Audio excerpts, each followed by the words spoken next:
Hello, everybody. I'm Tim Brando, and welcome to the Home Depot College Football on CBS. Some of you will see number 18 Auburn against Alabama. This is the first time in 99 years that Auburn has traveled to Tuscaloosa. Taking a look at the SEC West standings, an Auburn win coupled with a Mississippi State loss clinches the division for the Tigers. Mississippi State is leading Arkansas right 72. Those words fuel the Tigers to victory. He is in for the score. Touchdown, Auburn. Nobody split.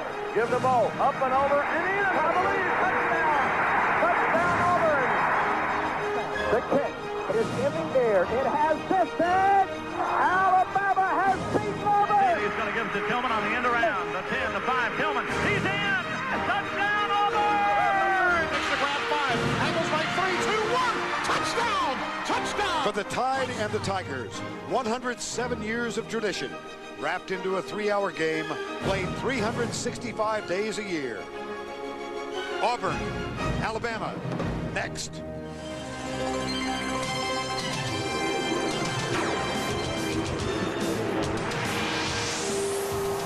We welcome you to the Home Depot College Football on CBS. This afternoon, a renewal of one of the great rivalries in all of college football. Auburn against Alabama.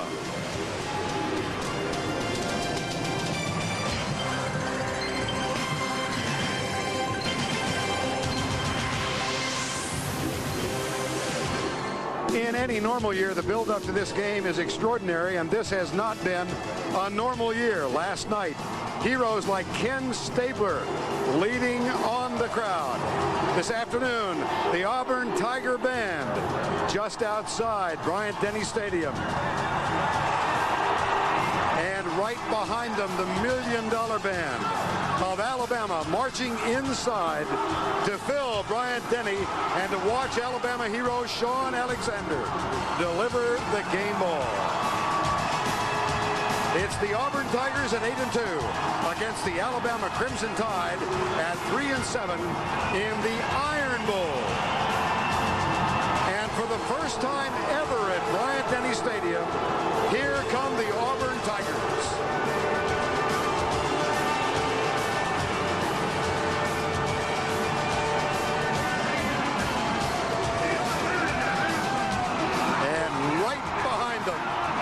Roll Tide.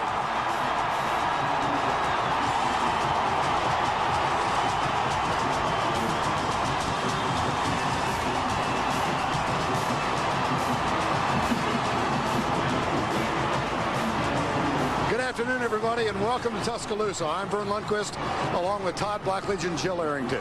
It is just impossible to overstate the fervor, the intensity, the anticipation for this game in this state at this site. For the first time since 1901, Auburn has come to Tuscaloosa, and they come here with a marvelous record of 8-2. For Alabama, a disastrous year, preseason ranked number 3. They've lost their last 4. This is the last game for Coach Mike DeBose. But for Auburn, they have much to play for. 8-2, as we said, a victory today, and they have a chance of getting to the SEC championship game. Obviously, a bowl is in their future. And Todd, there is, when these two teams get together, so much to play for. Well, it's a great rivalry first, but there's great incentive for both teams. It's different, though. As you mentioned, for Auburn, a chance to go 9-2. Also, maybe a chance to get to Atlanta to play Florida for the SEC championship. Worst case scenario, probably a New Year's Day Bowl in the state of Florida. On the Alabama side, forget the first 10 games. It's all about pride right now. This is the final opportunity for these Alabama players to make a statement about their character, make a statement about what kind of competitors they are, and to change the taste in their mouth for the next 8 months.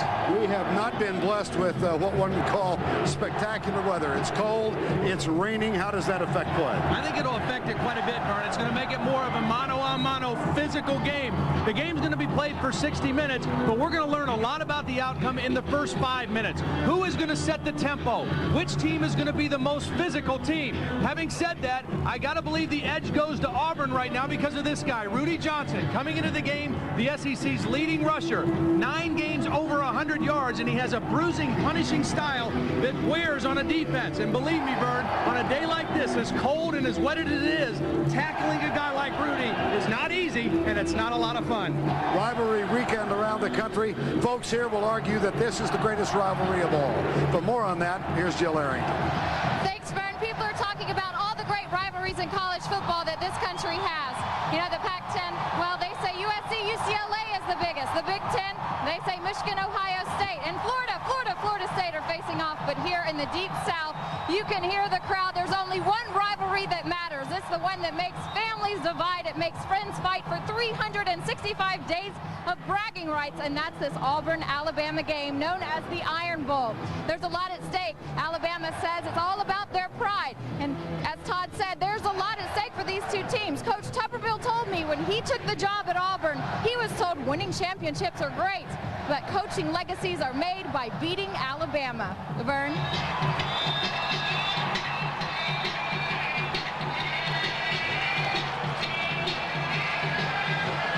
Thank you, Jill. It is raw and nasty. Temperature right now at 39 degrees. It should stay there. It is raining at the moment. That should stay there. Alabama leads in this series 37-26-1. The last time they played here was on the quad at the university, 1901. Arvin Richard, one of the two deep men. Jason McCadley is also back. And Damon Duval will kick off for the Auburn Tigers, who come in 8-2 against the Alabama Crimson Tide. Squib kick taken by Richard at the 5.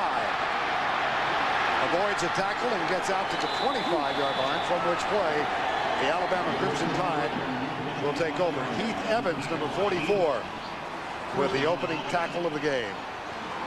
Auburn won the toss and elected to defer to the second half. So we are underway with Andrew Zhao, the junior quarterback, who has had a really difficult season. It's been a real tough, and really his season has been kind of a microcosm of the Alabama season. Coming in, great expectations, inconsistent performance. He needs to play well, and he needs to play well early today for Alabama. 3 wide receivers left side, 2 to the right. Zhao will throw on first down. Throws it high, but he has a receiver open. That's McCadley, the junior from Oak Ridge, Tennessee. And Alex Lincoln makes the tackle. Now let's check the offensive lineup. Up front, it's Ellington, Red Mill, Hogan, Alexander, and Cuthbert for the Crimson Tide. Backs and receivers: Ahmad Galloway, McClintock, the fullback, Antonio Carter, Freddie Millins, the wideouts. Sean Draper is the tight end. Backs in the eye, Galloway the deep back on 2nd and 3. And Galloway gets the handoff. That's not enough for the first down, but he will be out to the 33. It'll leave a need of about 2. Defensively for Auburn, Javor Mills, DeMarco McNeil, Roderick Chambers, and Reggie Torbor up front. Alex Lincoln is the anchor at middle linebacker. Dontarius Thomas and Rob Pate, another senior. And Casher, Simmons, Walker, and Rodney Creighton in the secondary. Vern, we talked about the weather, and the other thing, not only is the ball wet, but when it's cold, it's a little bit harder and more slippery. You really have to pay attention, catching it, throwing it, running with it on a day like this. 3 wide receivers in a stacked wide right. Timeout, Alabama.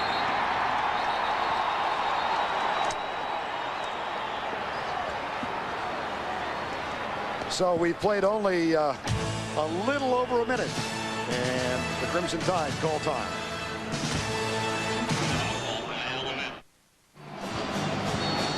Obviously a sellout crowd inside Bryant-Denny Stadium. It was anticipated as many as 25 to 30,000 fans without tickets would gather in the areas surrounding the stadium just to soak up the atmosphere and watch on jumbotrons. 3rd and 2. Zhao in trouble. Gets away from the tackle, is contacted at the 35-yard line, and it appears he has enough for the first down. A little bit of a statement here, 3rd down and 2, not feeling confident enough to power a run in there. You're going to go play action, and Andrew Zhao, you see the strength in his lower body. Andrew Zhao weighs 225 pounds. He's got very big, thick legs, and it was that leg strength that got enough for the first down there by Zhao. Well, that equals the number of rushing first downs in the loss last week. There were many, many people in this part of the country who felt like Alabama just gave up in that game. Well, they went into the game the SEC's leading rusher, and they came out with 31 yards on 28 carries. That's a physical whipping that they took last week. Toss to Galloway, gets a nice block from McClintock and cuts inside the tight end. A flag is down on the near side of the field. There's Alex Lincoln, a one-time walk-on transfer from Mississippi College.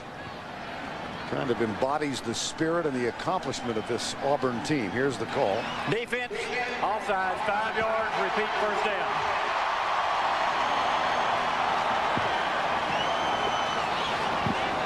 And in his second season, the head coach of Auburn, Tommy Tuberville, rewarded just last week with an extension, a lucrative extension of his contractual obligation to Auburn. Sixth season as a college coach. He was the head coach at Ole Miss for 4 years. 5 and 6 last year. Here's the handoff to McClintock. They slip it in between center and right guard, and he picks up a couple. Andrew Zhao. Early in this season, there was a big quarterback controversy with this team. Tyler Watts and Zhao. Zhao was the starter to begin the year, had a disastrous opening game against UCLA. Watts came on. He did quite effectively as Watts' backup. Oh, he did. He played better coming off the bench. Still didn't throw a touchdown pass as a backup. But this is a kid who played great football last year and just has never gotten on track this season, save for a couple moments about the midway point. Low snap, waggle, flip it left side. McCadley gets a good block. And here goes McCadley inside the 30.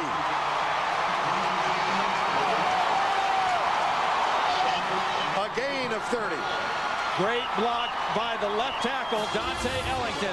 Watch Ellington come out here and get the key block.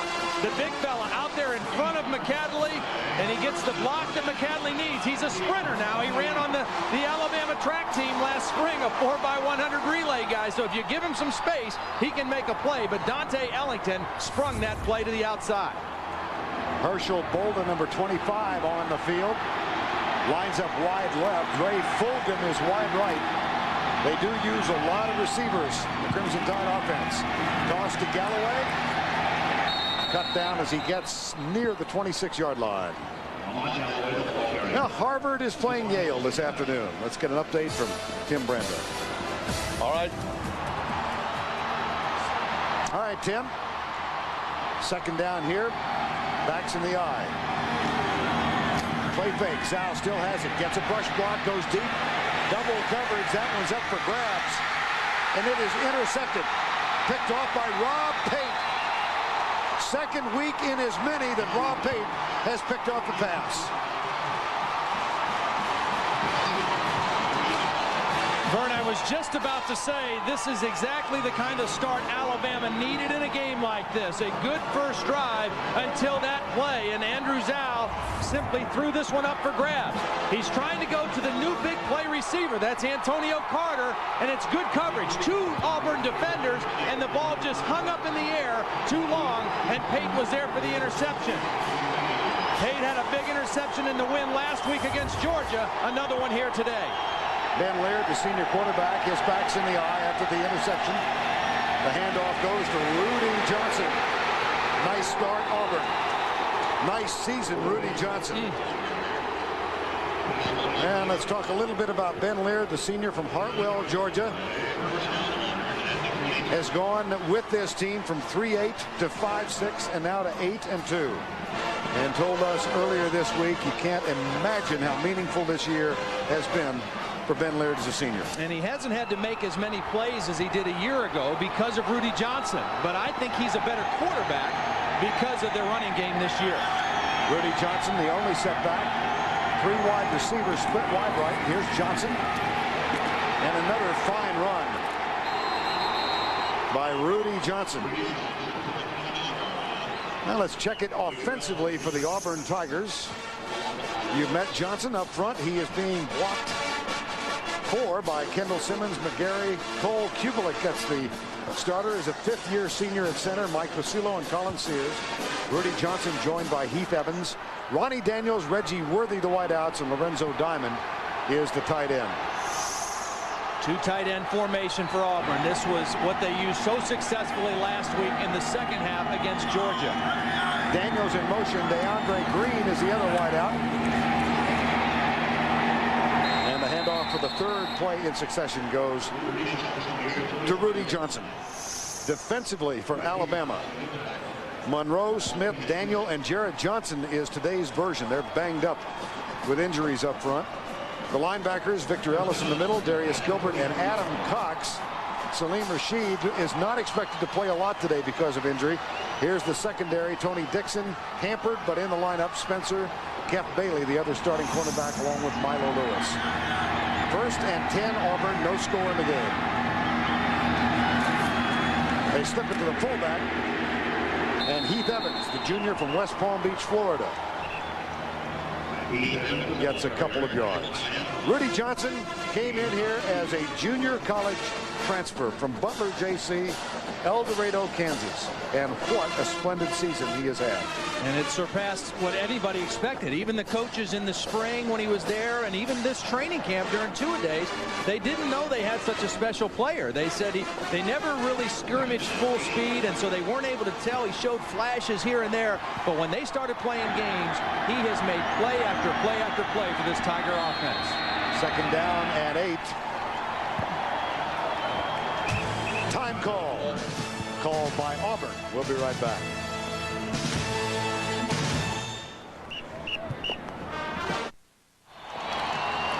Second down and 8, Auburn. They will go with a double tight end set in this scoreless first quarter. Robert Johnson has come on to join Lorenzo Diamond. DeAndre Green is wide right. Ronnie Daniels split left. Play fake. Lear, good pressure. Got him. Nice play by Jarrett Johnson.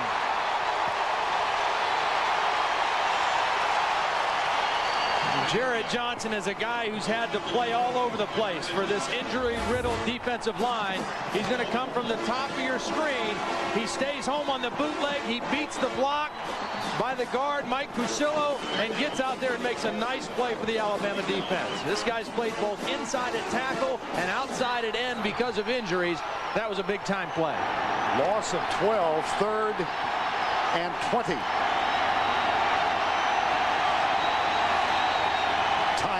Nope, not a timeout. He's just audible.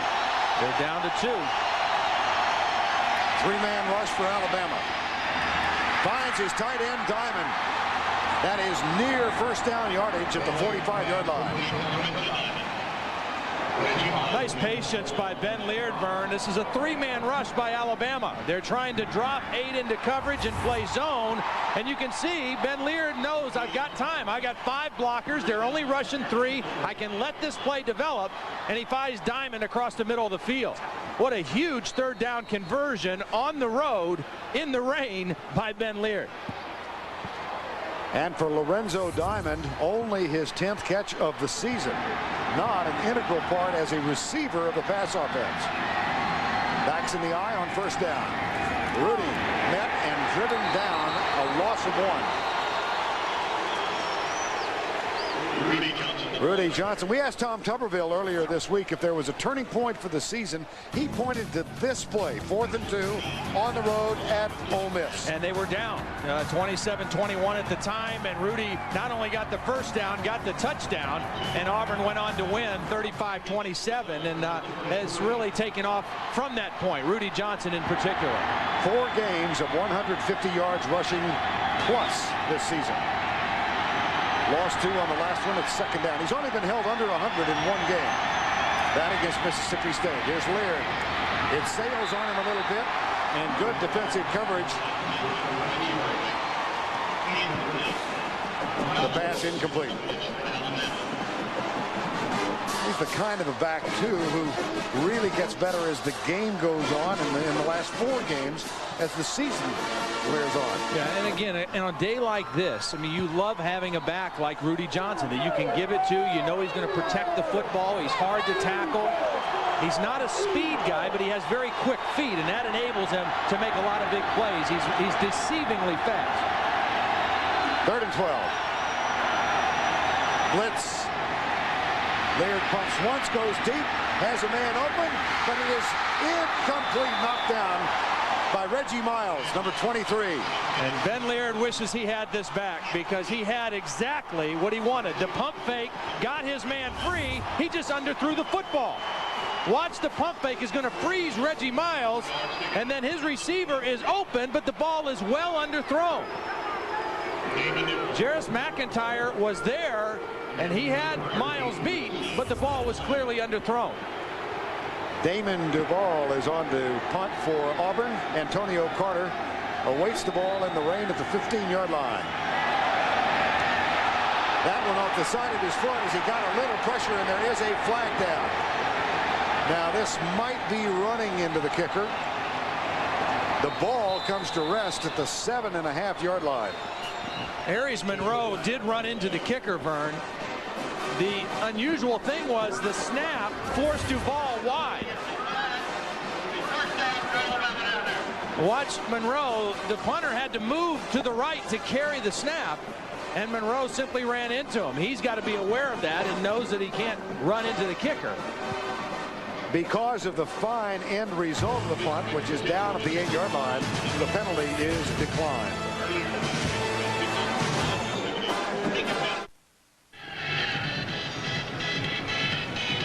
.5:45 to go, opening quarter. Raw day in Tuscaloosa. Auburn comes to town for the first time in 99 years. They take on the Alabama Crimson Tide. These two teams, for much of the last century, played this game in Birmingham. First down and 10. Toss, sweep, Amon Galloway gets one to the 9-yard line. You know, Vern, after that last interception by Andrew Zhao, I wouldn't be surprised if Mike Dubose and Charlie Stubbs and Neil Callaway say, hey, we're going to try to stay in the I formation and see if we can run the football out of there. There's Neil Callaway, the near guy in the frame there with the glasses. Charlie Stubbs right behind him with the ball cap. And Charlie Stubbs is the official play caller. Neil Callaway the official offensive coordinator, but they both share both duties, I think, the way it plays out. They will stay in the eye on 2nd down and 8. The handoff, Galloway met at the line of scrimmage. It's Brandon Myrie, number 42, instead of Amon Galloway. 42 comes in. Now, the last time these two teams played in Tuscaloosa, November 15th in 1901. Auburn won at 17-0. Auburn quarterback Matt Sloan scored 2 TDs and kicked 2 PATs. The touchdowns in that time were only worth 5 points. The contract to play that game was signed 6 days before the game. Then they played in 1907 and got into a dispute, and the series was suspended for a total of 41 years. Zhao.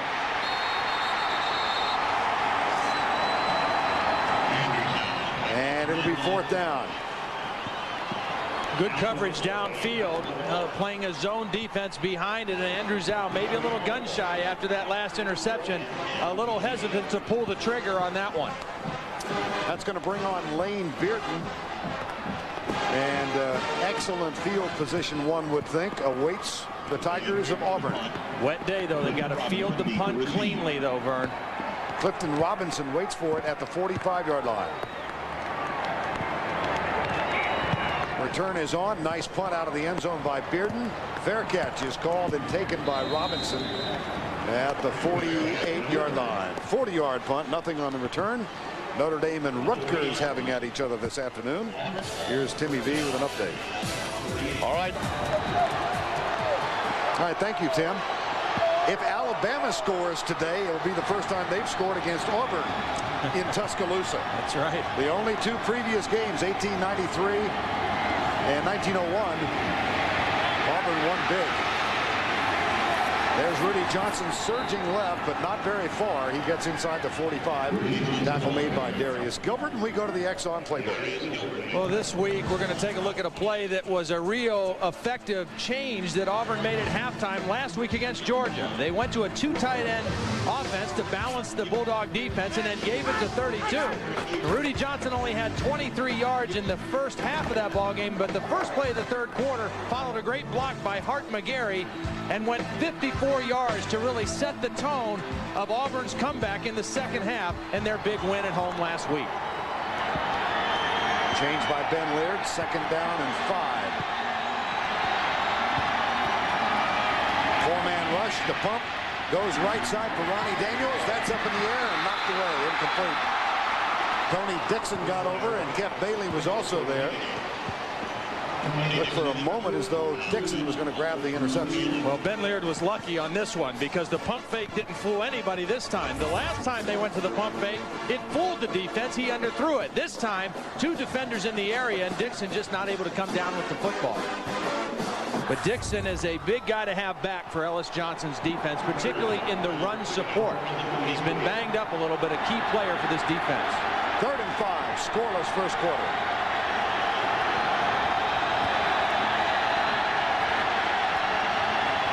Handoff, Heath Evans. Nice play. He rumbles to the 20. Down at the 10. Victor Ellis caught him from behind. Huge play, Auburn. Huge audible by Ben Laird. He saw the 3-man rush again, and he moved his back over and then audible to the run. Nice job. You see 3 defensive linemen, 5 blockers. Nice block in there by Mike Pasillo, the guard. And a real effective read by Ben Laird, getting the football on the run against the 3-man rush. 5 blockers up front, 3 defensive linemen, and a big 3rd down play.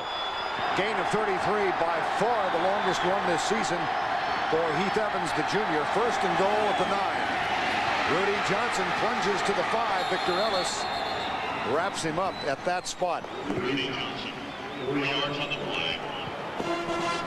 Victor Ellis. 2nd and goal. Inside the red zone this season, 24 touchdowns, 5 field goals on 36 trips.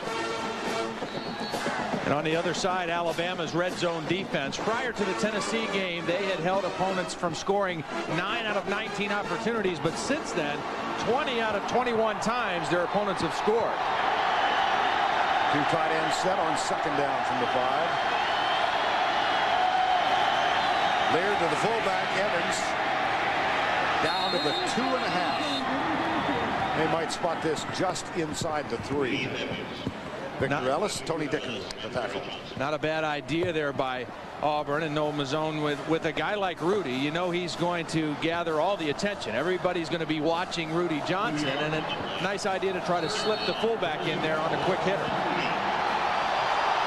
Brandon Johnson, number 45, comes in as an extra blocking back now. So you got the power formation on 3rd down with Rudy Johnson behind Brandon Johnson and Heath Evans way left. Throw play. Nothing doing.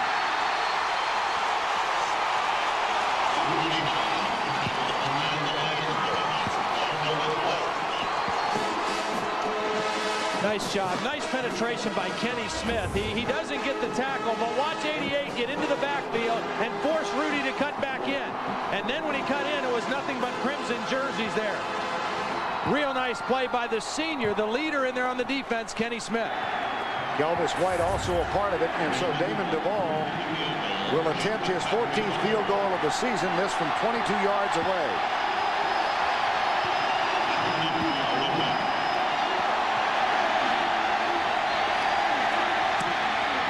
Perfect for Duvall. Auburn strikes first.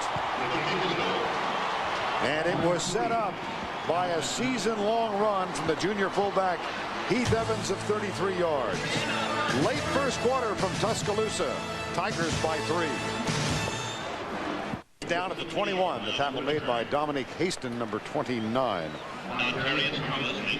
Well, 3-0 in the rain, and not much of a surprise the Auburn Tigers going for the ground game. No, I mean, that's their bread and butter. Rudy Johnson is their marquee player, and everything kind of goes off of that. Ben Laird does a lot of play action off of the bootleg and stuff like that, but it all starts with Rudy Johnson running the football, and this is the perfect weather for a guy like Rudy Johnson. 3-0 as we get underway with the second quarter. Andrew Zhao threw the ill-timed pass that was intercepted by Rob Pate. Watch the screen right out here to Millens. Try to get him involved in the game early. Stack 3 wideouts to the left and 1 to the right. Here's Zhao. He's being chased, and he is down at the 21. Somewhere a miscommunication, Vern, because Zhao raised up to throw the screen, and there was nobody to throw the football to. All 3 receivers went downfield blocking, and Zhao nowhere to go with the football. Watch him. He's ready to throw right now, but there's nobody looking for the football. So he does the smart thing, try to run behind those guys blocking, but obviously a miscommunication, and again, a little frustrating, I'm sure, coming off the sideline after the timeout and not getting the first play right. Quick snap and the roll to the right. Fires it out. He's got it for Freddie Millens. And Millens with the catch out of bounds at the 31. That's close for the first down in front of Larry Casher. Well, Freddie Millens, preseason publicity as a Heisman hopeful. Opening game against UCLA, returned to punt 71 yards, and things went south quickly. Well, he had an injury early on in the year, about midway point. Didn't play in the Ole Miss game, had a knee injury, and he just has not had the same kind of season. He still has that kind of ability, and Antonio Carter has kind of become the go-to guy, but these are 2 guys, both of them can still make some big plays if you get them the football in the right kind of places. First down. NFL coverage 12 noon Eastern time tomorrow on CBS. Vern, we talked about how this was going to be a physical game and which team could establish themselves physically. Well, so far, Alabama has run the football 8 times and have only gained 3 yards. So not a great start in establishing the ground game for the Crimson Tide. Here's the handoff to Galloway, and he gets out across the 30 to the 32-yard line. Galloway, the leading rusher for this team, and in the last 4 games it's really fallen off. Yeah, it's really hurt them. Now they've turned the ball over 13 times in those last 4 games as well, but running the football, even going into last week, they were still leading the SEC, but really got throttled by Mississippi State. And there you see the comparison on this wet day here today in Tuscaloosa. 2nd and 9. Play fake the reverse. Zhao has it, throws it to the alternate receiver on the right side. That's Galloway out of the backfield. He looked deep, but Auburn had sniffed this one out from the get-go. Excellent coverage downfield by Auburn. Alabama had 3 receivers released on this pattern, and all 3 were covered extremely well by the Tigers. Take a look. You're going to have this receiver, and then the back coming out, and all 3 guys are picked up well by the Auburn Tigers. Nowhere to go with the football, and Andrew Zhao just has to take a shot at it and throw it away. 3rd and 9 from the spread with Millens right and Collins left. Stunts by the Auburn defense. Zhao fires it out. It's complete. Nope, incomplete. Collins could not hang on as Rodney Creighton, number 10, was defending. Tough catch to make like that on a day like this. The ball a little thrown outside, and Collins tried to get back out and make the catch. Just not able to corral it. Your tendency on a day like this to use your body a little more than you normally would to catch the football, and that time Collins not able to make the catch. That brings on Lane Bearden. Clifton Robinson awaits the punt at the 30-yard line. Snap just a little high, but a nice high punt. Robinson will let it bounce, and it takes an Alabama roll toward the 20-yard line. I think he lost the ball. I don't think Clifton Robinson found the football. The ball hit, and he was looking around trying to follow the sound. Raindrops kept falling on his head. And Lane Bearden trying to get downfield. Whoops.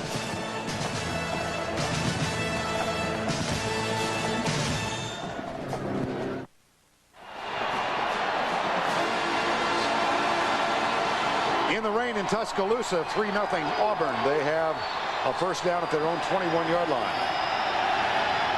Backs in the eye on 1st and 10. Give it to Rudy Johnson, who's met at the line of scrimmage and gang tackled. led by David Daniel, number 57. Well, we've talked a lot about this rivalry. Let's get more from Jill Arrington. One of the most incredible games of this rivalry was on December 2nd, 1972. Coach Bryant's Crimson Tide was ranked second, going up against 9th-ranked Auburn. For the entire game, Alabama defense held Auburn's offense until the fourth quarter with 5 minutes, 30 seconds left. Alabama was leading 16-3.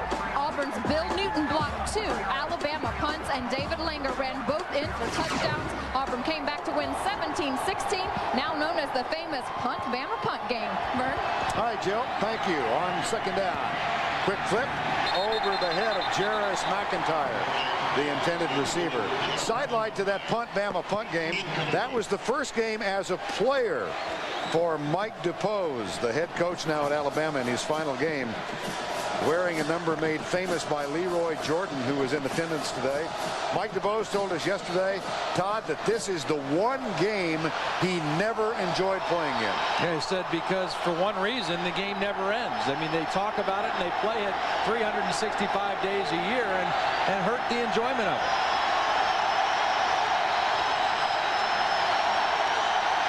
Another audible play clock at 5.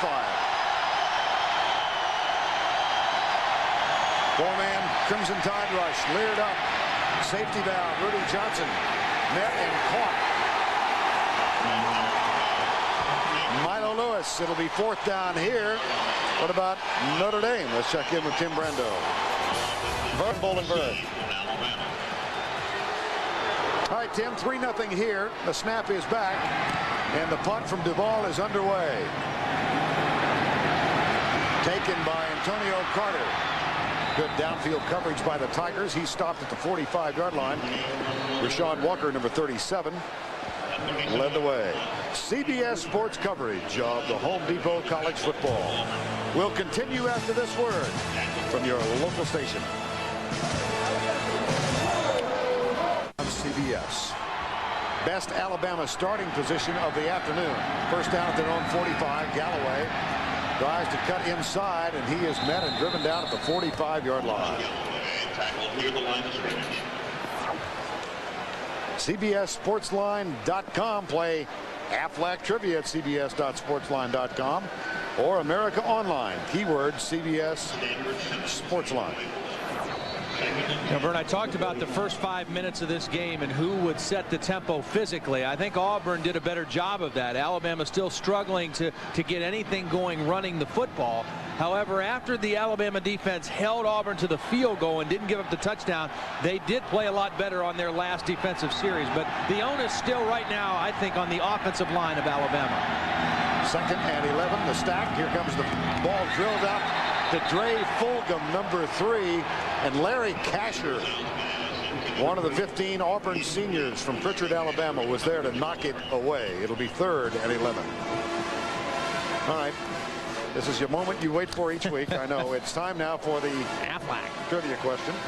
In 81, Bear Bryant surpassed Amos Alonzo Stagg with 315 victories to become the winningest coach in college football. What team did Bryant beat to break the record? Aflac. This is a rather weak Aflac trivia question, I think. I just want to go on record as saying that. 3rd and 11. The pump, Zal. He's got it into the hands of Antonio Carter. Fumble. Recovered by Paul Hogan, number 74, the center. They tried to run the wide receiver screen. This is one of the favorite plays that Alabama likes to use with their wide receivers. It was not there initially. Zhao had to kind of double clutch it to get it to the receiver. Watch right here. Here's Carter running the screen. It's not open initially. He keeps with the pattern, and then again, a cold football. It's cold, it's wet, it's slippery. You really have to protect the football, and it's knocked out by Alex Lincoln. 4th and a foot at the 45. Just trying to draw him off sides here. There's the head cock. Good concentration. Yes, indeed. It certainly was. On the road, a lot of hype, a lot of emotion in the game. Nice job by the Auburn defense hanging in there and not buying the fake.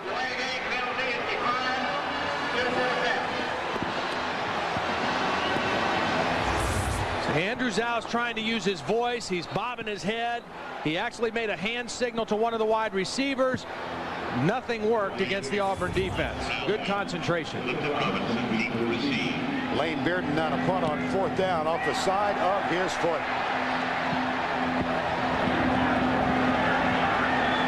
Well, all's well that ends well.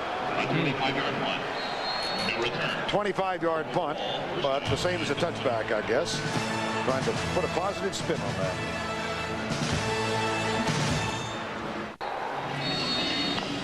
All right, Tim, thank you. 3-0 here, 9:13 to go before the halftime break.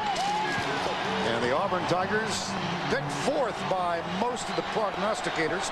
That's in the Western Division, and here they are 8-2 with a chance to go to the SEC championship game. They'd have to win here and get a little help. Leard out of the spread. Rudy Johnson slips a tackle, bounces to the outside, and picks up 6 yards. Rudy Johnson across the 25-yard line. Milo Lewis with the tackle.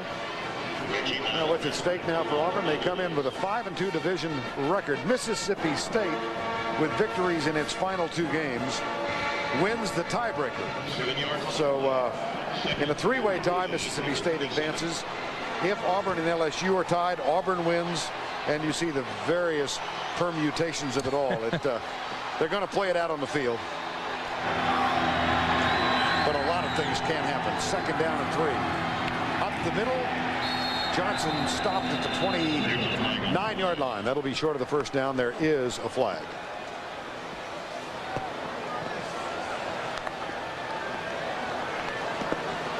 Rudy Johnson out of Ettrick, Virginia. Offsides, defense, 5-yard penalty, result on the 1st down. Noah Mazzone, the offensive coordinator, went to scout another player at Butler JC. He actually went to scout Daniel Cobb, the quarterback, and while there, watched Rudy Johnson play, and they all admit they had no idea what they had. Yeah, at least Noah was honest. We asked him, did you expect him to be this good? He says, no, we thought he might be a fullback. We didn't know if he was fast enough to play in the SEC, thought he might be too heavy, but he has been a great player in the SEC. 1st down and 10 after the penalty. Didn't get it off. No, that'll cost him 5. And that's something as a senior quarterback Ben Leard really needs to avoid. I mean, those are the kind of penalties that just really knock you back. 1st down, you got a little momentum, you've gotten out from the 20-yard line, now you put yourself in a 1st and 15.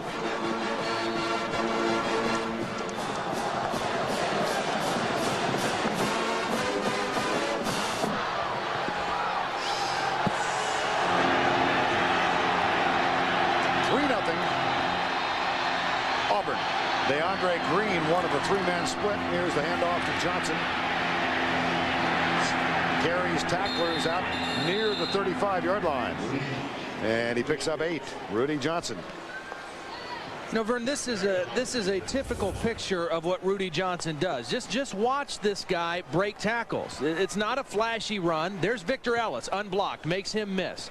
There's a defensive tackle, Jarrett Johnson, that can't bring him down. Finally, about 6 yards later and 4 defenders later, he's on the ground.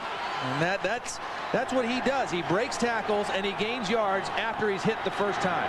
26 of 32 today. There's a tackle made, and Rudy Johnson is dropped by Kenny Smith, number 88.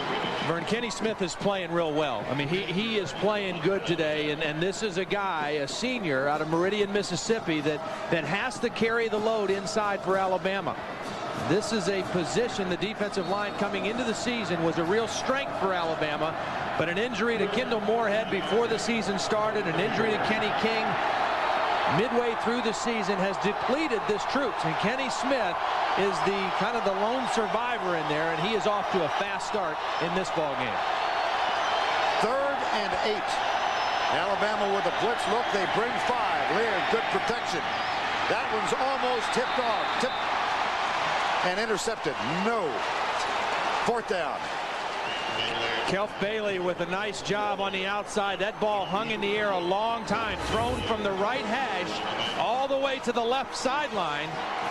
Trying to get it to Marcel Willis, and this ball is in the air a long time, and Bailey able to cut in front of it and make the play. Cap Bailey, senior cornerback. Duvall on the punt. Antonio Carter awaits it. This is a fine punt. Drives Carter back to the 15-yard line. Avoids the first downfield contact and counter punches it out to the 25. 6 minutes remaining, first half. Low-scoring game. Auburn by 3.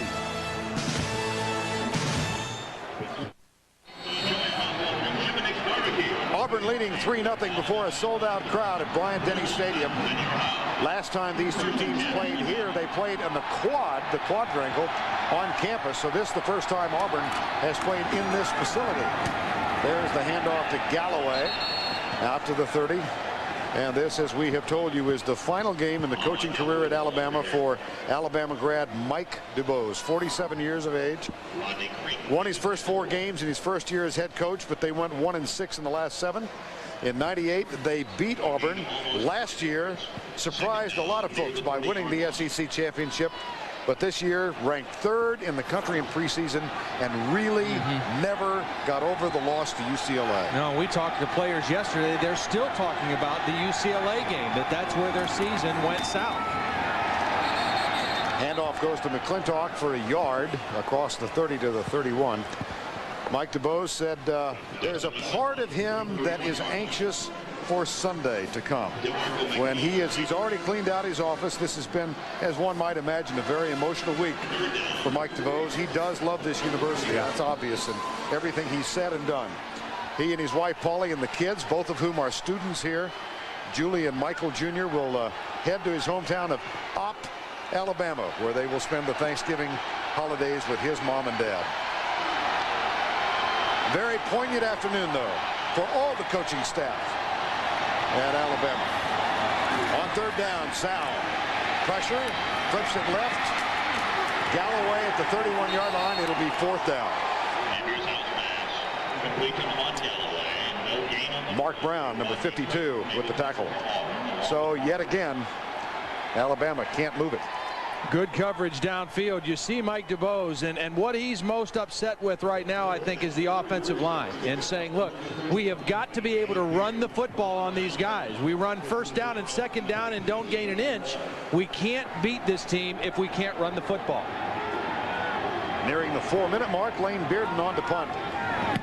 Robinson moves up, lets it bounce. And it takes an Auburn hop out of bounds in front of the Alabama bench. All right, I know you've been waiting. The answer to the trivia question. What team did Bryant beat to break the record? Auburn won it at Legion Field, 1981, 28-17. You were there, weren't you? I was there. Got to work that game with one of my idols in the business, Keith Jackson and Frank Royals, and have a picture on my office wall of me trying to convince Coach Bryant that he ought to do a halftime interview. 1st down. So I have a certain respect for what Jill Arrington accomplishes each week. Here's the tackle that Rudy Johnson made at the 42 by Darius Gilbert, number 99. I'll tell you one thing that's apparent to me, and that is that the defense of Alabama has picked it up a notch. Ever since they held Auburn to a field goal earlier in the 1st quarter, they have really picked it up a notch. They are playing with a lot more passion right now than the Alabama offense is. That's for sure. Marcel Willis breaks and goes wide right. I think Ben Lear's going to have to make a throw. He's going to have to make a play down the field here and loosen up this Alabama defense a little bit. Across the middle, wide open, DeAndre Green slipped under the coverage, and that's a 1st down at the Alabama 41-yard line. 18-yard gain. A little bit of a delay route by DeAndre Green. They ran off the coverage with a couple other receivers and then slipped the big receiver, DeAndre Green, underneath, and he had a lot of green field in front of him.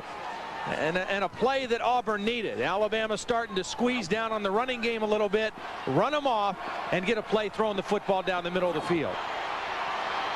After the 18-yard gain, 1st and 10, I formation. Johnson with Heath Evans leading the way. Bobs to the outside. Milo Lewis with the tackle.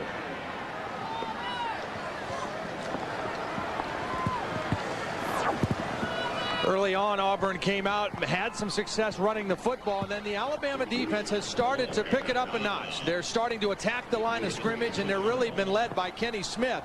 He's kind of set the tempo for the defense later in the first half in containing Rudy Johnson and the Auburn offense. The only score in this game, a 22-yard field goal by Duvall, set up after a 33-yard run from Evans. Now Johnson in a wing to the left side on 2nd down. Leared back. He can run or pass, and he fires out. Dangerous. It sure was. Woo. Robinson. I mean, he runs. He's loose.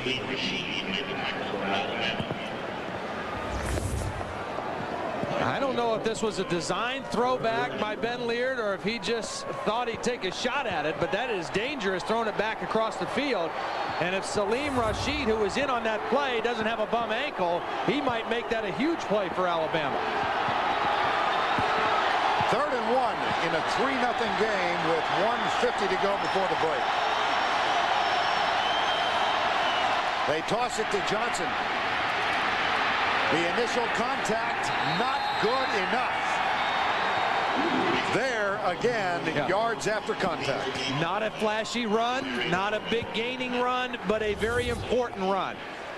Alabama showing blitz inside. Good call by Noel Mazzone, tossing it to the outside, and then he just steps over a couple tacklers. He breaks arm tackles, and he keeps moving forward. Not a huge gain, but a significant run by Rudy Johnson. Tim Brando, Spencer Tillman on the AXA halftime report. 1st down. Johnson now with 46 yards. Leard will go from the spread. Blitz coming. They're sending 5. They hit him as he lets it go. Kenny Smith again. Yep. They tried to go hitch and go to Ronnie Daniels, and they just didn't have time because of Kenny Smith. And here's Kenny Smith right here, 88. Watch the pressure. Nice job. Goes right around Hart McGarry and does not enable Ben Leard to go with the hitch and go. We talked with Kenny Smith yesterday, and you knew he's got a lot of pride. He was excited to play in this game, and he is having an outstanding first half. 2nd and 10.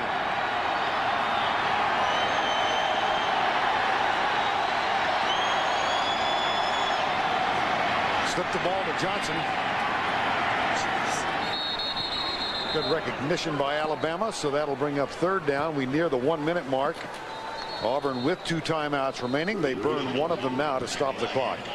3rd and 6. Tommy Tuberville's team has 1 timeout remaining.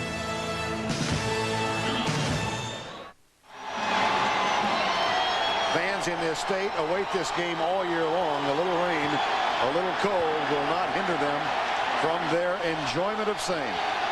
3-0, 3rd and 6. Keep an eye on Clifton Robinson. Outside, number 15. Starts in motion. Leard looks his direction, is hit as he lets it go, incomplete, 4th down. Ben Leard only 4 of 11 now throwing the ball. Jared Johnson got to him. He wanted to go to Clifton Robinson, but again, good pressure by the Alabama defense. Both ends, Jarrett Johnson coming from the left, and Antoine Odom right here, number 98. Both of them got in there and didn't allow Ben Leard to get the throw off. That's some frustration by the Auburn offensive coaches, knowing they didn't protect Ben Leard that time. Damon Duvall has knocked one home from 22 in the rain before the half. This from 42. And he hit it perfectly. Double the score. Auburn up by 6 with 47 seconds remaining. First half of play.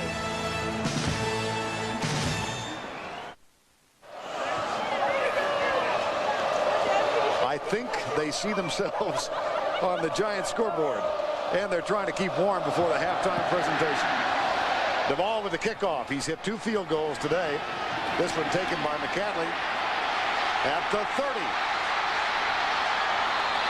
Knocked out of bounds at the 41-yard line by Damon Duvall. On the return out of bounds across the Well, we'll in your area.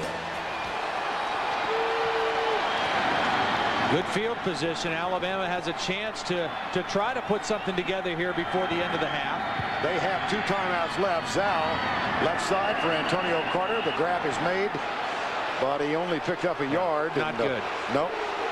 That one might have been better off incomplete. And they got to waste a timeout just because the ball was thrown too low and Carter couldn't get out of bounds, and so they have to waste a timeout with 23 seconds left.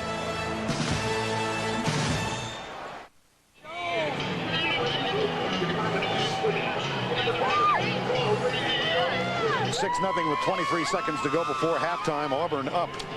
Alabama unable to run the ball effectively. Yeah, they can't sustain anything. They've only gained 13 yards rushing on 12 carries, and that's why you see this right here. Punt, punt, punt. This is punt, Bama, punt all over again, just in a different way, I guess. 2nd down and 9. And here comes Andrew Zal and the Crimson Tide. And Andrew needs to be very smart here. I mean, certainly you'd like to get something on the scoreboard, but don't force it and make a critical mistake at this point in the game. Auburn rushes 3, drops 8, deep left side. McCray's down there. The catch is made out of bounds. It was Creighton who was defending McCadley. I'll tell you what, this has been an excellent first half defensively for the Auburn Tigers. They have covered everything in the passing game. You see Creighton's eyes right on the quarterback. He's got McCadley pinned on the sidelines. You cannot play cornerback any better than that. You know where the football is, and you just continue to force that receiver out to the sideline where he has no room. Derek Woods breaks wide right on 3rd down and 9. Low snap, handoff. They tried to get it out of the backfield to Armin Galloway, and this crowd responds in a lusty fashion. Well, Vern, that had a chance to be a big play. It's just Javor Mills just wanted it more. I mean, that play was open, and Mills just beat the block and made the play. Take a look at the end of this play now. Here's Mills. He just cuts right inside the block and makes the play. There's a lot of running room there if they make that block on Mills. Mike DeBose, 1/2 of coaching left at Alabama. In the meantime, Jill Arrington is with Tommy Tuberville. Coach Tuberville, it is a mess out here. Alabama's defense is holding strong. What are you going to do to get your running game going in the second half? Well, what we're going to have to do is start throwing the ball a little bit on 1st down. We've tried to create a running game, but they're putting 7 or 8 people up to stop Rudy. So if we're going to move the ball on offense in the second half, we've got to start spreading the field and throwing it. All right, Coach, good luck. Thank you. All right, Jill, thank you. 6-0 as we head to the halftime break. 6-0 Auburn. And now let's go back to Tim Brando in New York. We welcome you to the AXA halftime report with the score at Bryant-Denny Stadium. Auburn leading Alabama 6-0. Tim Brando alongside Spencer Tillman. Well, other than the MVP of the SEC, who in my opinion is Rudy Johnson, little else is going on in this game. Yeah, I don't care if you're playing a high school, Tim. The thing that you've got to do against any opponent is establish a run game first and make them respect you if you got a chance to win. Alabama, for the 2nd week in a row, has not been able to do that. Rudy Johnson's the only guy that's had any success on the ground so far. Obviously, a lot for us to tell you about on. It is a raw, nasty mid-November afternoon in Tuscaloosa, Alabama. We get set for the start of the 3rd quarter. Auburn leads Alabama, and Mike DeBose 6-0. Moments ago, Jill Arrington had a chance to talk with the Alabama coach. Coach DeBose, your defense is playing tough. Still no points on the board. What'd you tell your offense to come out and do the second half? We got to line up and block somebody one-on-one, and their defensive line's whipping our offensive line at the line of scrimmage. We're not going to win unless we can make some first downs and put the football in the end zone. This is a big rivalry. It was your last halftime speech. What'd you say to your players? Well, again, we just got to go out and play. The team that's won this game the last several years was behind at halftime. We had some guys last year. The second half took it over. Waiting to see who will take it over here. All right, back to you guys. Thanks a lot, Coach. All right, Jill, thank you. 3rd and 4th quarters underway from Tuscaloosa. This series suspended after they played each other in 1907, suspended for 41 years. And the dispute centered on what Auburn folks perceived as the use of an illegal formation by Alabama in the 1906 game. And the other dispute had to do with per diem. Alabama wanted to pay the Auburn players, all 22 of them, $2 a person to come to Birmingham and play. The Auburn players wanted $3.50 each. And for the lack of $33, they suspended play in all sports for 41 years.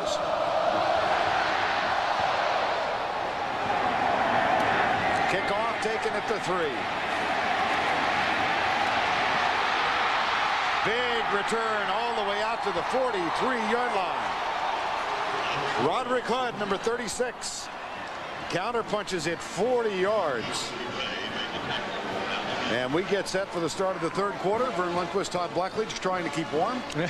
It is cold and it's still wet. And I think, as Tommy Tuberville said going off the field at the end of the first half, they've got to throw the football a little bit more. Ben Lear needs to open up the offense a little bit. Ronnie Daniels and Marcel Willis, their top 2 receivers, 0 catches in that first half. Keep an eye on them here in the third quarter. Rudy Johnson, the lone setback. They hand it to Johnson.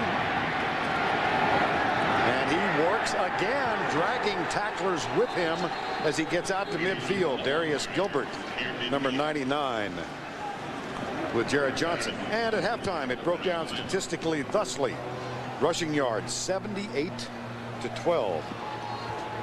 And third down conversions, 1 of 6 for Alabama in that first half. And Mike DuBose is right. I mean, they've got to block people better up front.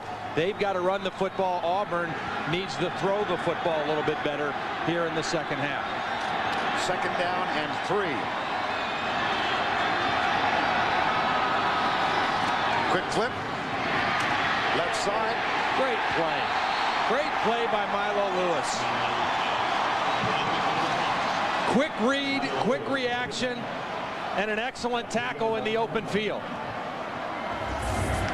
Take a look at Milo Lewis now. He reads it. His eyes are on the quarterback. He slips inside the block of Ronnie Daniels and then makes the sure tackle in the open field.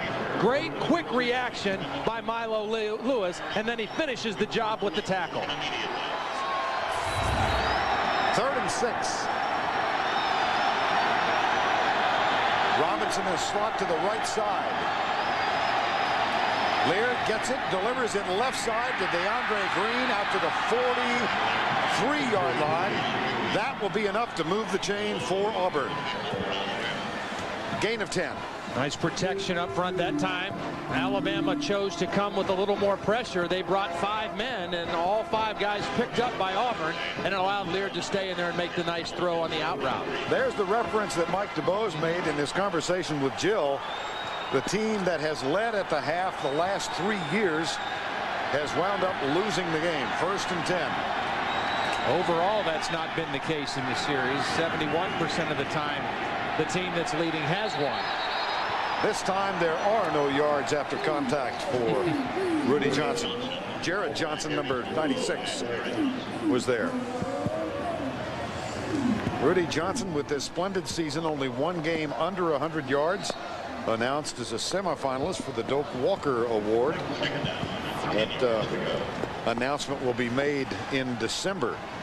9 100-yard rushing efforts this year, surpassing the previous record held by Bo Jackson. 2nd and 9.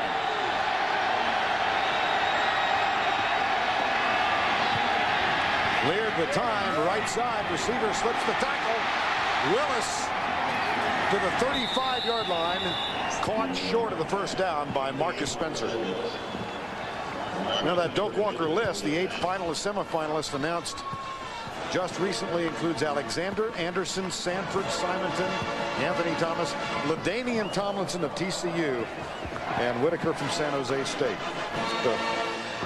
Pretty good list right there. Yeah, honoring the late Doak Walker, who passed away a couple of years ago, and who, much to my enjoyment in life, became a dear friend before his untimely passing. 3rd and 1. Play fake. Nice. Yes, it was. Lorenzo Diamond. Auburn moves.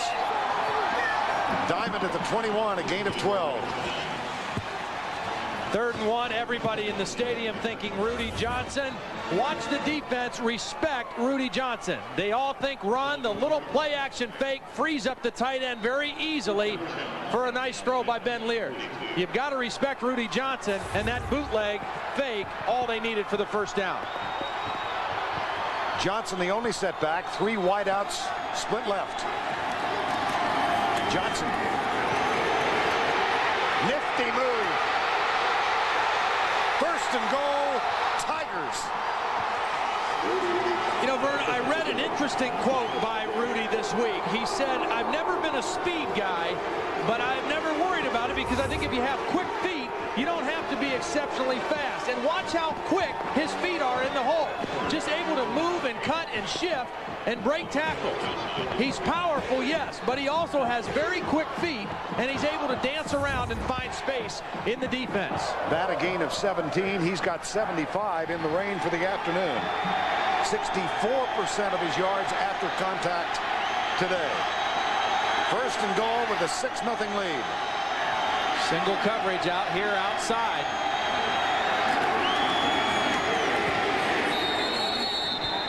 Flag is down on the near side of the field.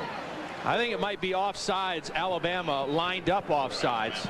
That flag was dropped immediately when the ball was snapped.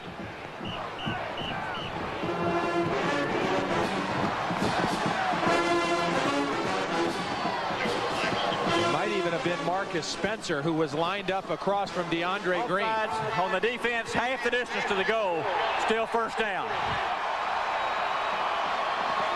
Now you recall that one of the Heisman Trophy winners for the Auburn Tigers, Bo Jackson, in 1985.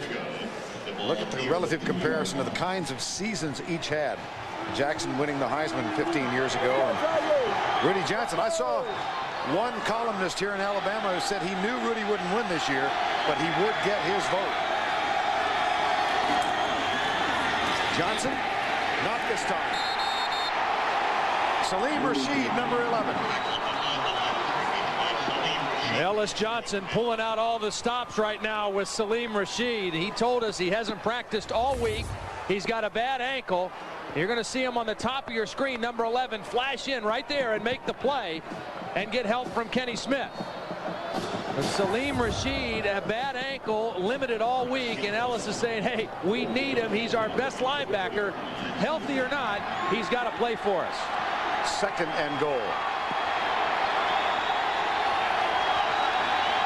Leard with the audible. Johnson creeps right. Quick setup. Fake batting. Into the end zone.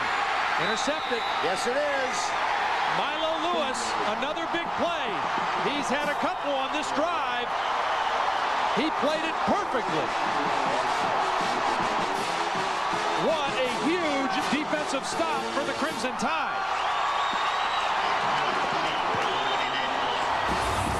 Trying to go to Ronnie Daniels, and watch Milo Lewis. His eyes are on the quarterback. He knows when the ball is let go, and then he times his jump. Almost knocked away by his own guy Dixon, but Milo Lewis able to make the catch, and Mike Dubois says just what we needed from our defense.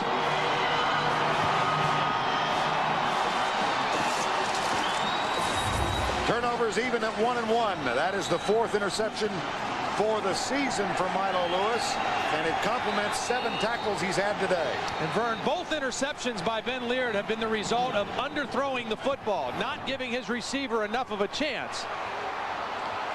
Alabama calls timeout. They've got the ball back. 9:38 to go, 3rd quarter.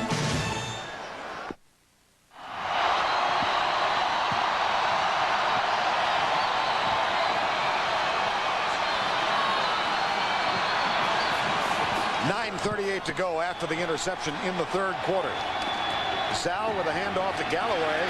Splits into the secondary, moves it out to the 27-yard line. Let's go back and take a look at the Milo Lewis interception, Todd. Well, first of all, it was single coverage, and Milo Lewis read it, and the ball was underthrown. Now, I said that Leard had thrown 2 interceptions. The first half play was not an interception, but it was underthrown, and at the end of that, Tommy Tuberville very upset with offensive coordinator Noel Mazzone, probably for throwing the football. Wet day, Rudy's got them on their heels a little bit. Give it to 32. Don't throw it right there. 2nd down and 4. Galloway doesn't get much as he tests left guard. Now we'll continue with our covering football lineup next weekend. It is raw in Tuscaloosa. Millens, who lined up at quarterback. And you think Auburn hadn't been studying some game film. You're right. John Lovett, defensive coordinator. This Auburn defense has been in the right place at the right time all day today. And he told us when we talked to him on the phone earlier in the week, we've got to know where number 15 and number 2 are all the time. And that time, they were not fooled at all by Millens taking the snap. He's under center. They force him to go the other way, and then they pursue and chase him down. Nice job by Larry Kasher making the tackle. And as a result, 4th down. Lane Bearden on the punt. Fair catch. Taken by Robinson. Grabs it at the 37-yard line. They're going to call halo violation. There were 2 guys down there. Shantu Ray was being blocked, I believe, by Rashad Walker.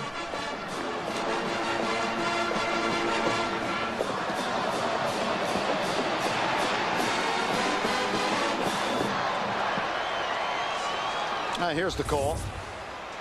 Of holding against the receiving team. The penalties enforced from the end of the kick. Be 10 yards further back, be 1st down. Yeah, good job. Good call. There was the hold. It was Herschel Bolden that was down there. And the hold was on Rashad Walker. So back up the Tigers a little further. The Home Depot College Football on CBS is sponsored by MVP.com. Blockbuster, First Union, and by the United States Army. 7:38 to go in the 3rd. Auburn, its first visit ever to Bryant-Denny Stadium. This rivalry was played on a supposedly neutral field, Legion Field, in Birmingham from 1948 until 1989, when a game was actually played at Auburn. It's 1st down and 10. Play fake, Leard. Runner pass, lobs it out, intercepted. What a bad pass. Picked off by Connie Brown. Last 2 throws Ben Leard has made, they both were poorly thrown. This one looked like it really got away from him and sailed on him.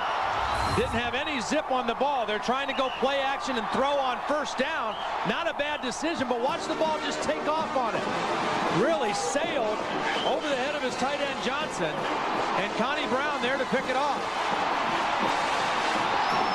Pressure by Antoine Odom maybe forced that bad throw, and Alabama in great position. First interception for Connie Brown. Ball at the 40. Sam Collins in motion. They'll give it to Galloway. Meets resistance. Fumbles the ball.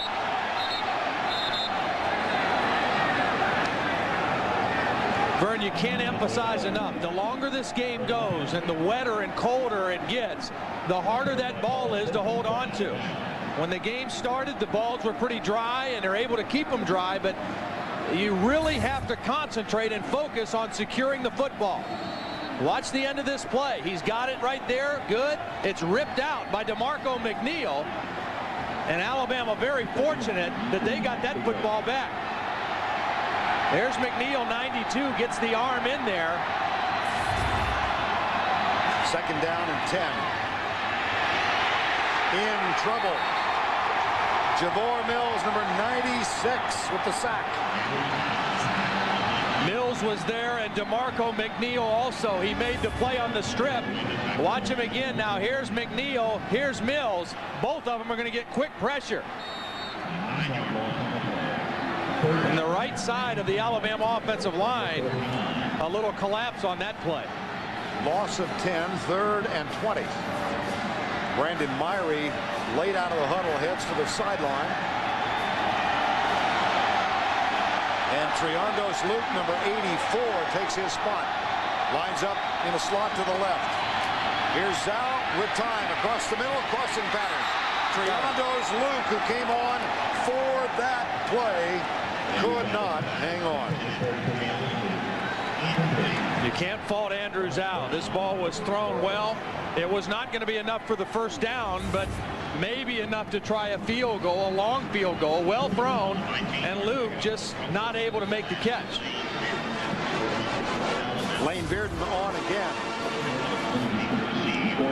Robinson at the 10 for Auburn. Fair catch, taken at the 11-yard line. That's a 37-yard punt. Auburn pinned deep. They lead by 6.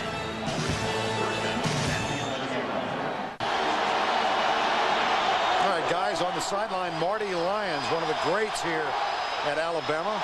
Had a marvelous professional career. First down at the 11-yard line.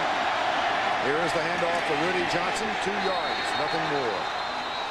And let's go down to the field and check in with Jill Arrington. The Auburn-Alabama rivalry. All right, thank you, Jill. Van Tiffen is also present today as Alabama honors many of its own. Here's the handoff to Johnson. Stuffed. Kenny Smith, he's leading the charge. I mean, you talk about you want leadership out of a senior on and off the field. Kenny Smith is giving it right now. Watch the penetration into the backfield and stops the play. 8 tackles today for Kenny Smith. He is leading this Alabama defense. Another huge third down play. They came up with the interception the last drive. Another chance to get the ball in good position for their offense. Marcel Willis breaks wide right. DeAndre Green is split left. 4-man Alabama rush. Leard, safety valve, Heath Evans. Breaks a tackle, first down, Auburn. Oh, my. They did everything right defensively except missed the tackle. Marcus Spencer, they forced Ben Leard to dump it off to the back. That's what you want on defense. He couldn't go downfield. He dumps it off, but Marcus Spencer just can't finish the deal right here, and Evans takes it for the first down. Auburn up by 6 on 2 Damon Duvall field goals. We've got 4 minutes remaining third quarter. For the day, you see the comparison. Neither quarterback having a great afternoon. Understandable in this rain. 1st and 10. Johnson again.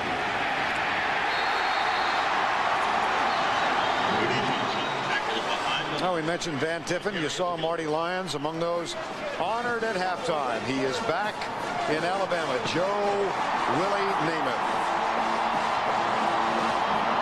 What an ovation he received. Ken Stabler, who of course does radio broadcast with Eli Gold for Alabama. Newsom, Baumhauer, Stevenson. What a list of names. Leroy Jordan also in. And there is a player down at the 20-yard line. Darius Gilbert, number 99.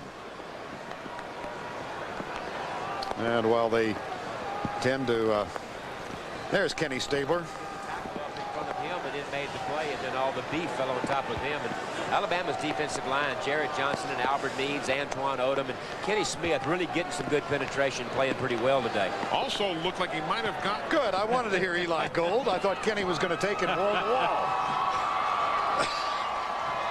You feel like getting warm and letting them come on down here? And Kenny and I are both impressed with what Kenny Smith is doing on the field today for Alabama. Good to see Darius Gilbert walking off under his own power. Kenny Stabler down in 12. Leard and the Tigers in the rain.